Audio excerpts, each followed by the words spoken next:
Mimi ni Deputy County Commissioner katika sub-county ya Kitutu Central. Leo hivi tuko na kamati ambayo imekuwa ikishughulika kuandaa sherehe ya county celebration ambayo ni Madaraka Day. Mwaka huu tunaadhimisha siku 60 tangu tupate uongozi kama taifa, na ni siku ambayo tunajivunia kwa kweli. Ningependa kujulisha wananchi kwamba tumeandaa hii sherehe vilivyo.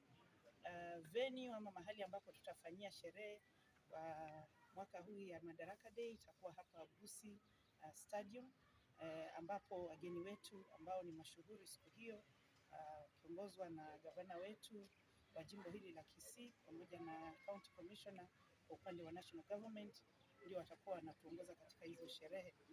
Tumeweza kualika viongozi wengine wa kisiasa na wa makanisa na hata wafanyabiashara na watu wa kutajika wa tajriba katika jamii hii.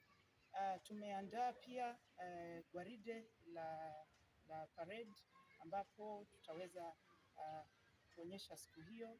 So tunaomba wananchi waje kwa wingi. Hapa tumeweza hata kuweka standby facilities za kushughulikia mambo ya disaster kama fire brigade. Tutakuwa na watu wa Red Cross kupeana first aid. Tumetayarisha hata maji wale ambao watakuja katika uwanja huu. Tunatarajia wananchi waweze kuingia kuanzia saa 2 asubuhi. Tutakuwa tumefungua milango za uwanja huu, na tutakuwa hapa pia na entertainment. Watumbuizaji mbalimbali watakuwa hapa, hata kwaya zitakuwa hapa, shule zitakuwa hapa kuweza kutumbuiza wageni, na tunaomba watu waje mapema ili tuweze kuanza sherehe yetu kwa wakati ambao unafaa na tuweze kuwa na muda wa kutosha. Tuko mpaka na kitu tunaita tug of war.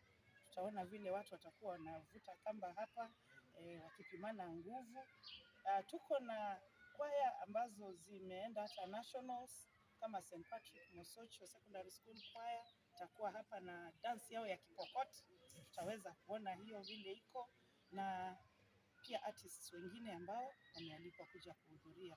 So tuko tayari, tunangoja wageni ambao ni wananchi, na tunaomba tuweze kukumbuka uzalendo wetu. Hatutakuwa na maadhimisho mengine pale Kitutu Central na Kisii Central sub-counties.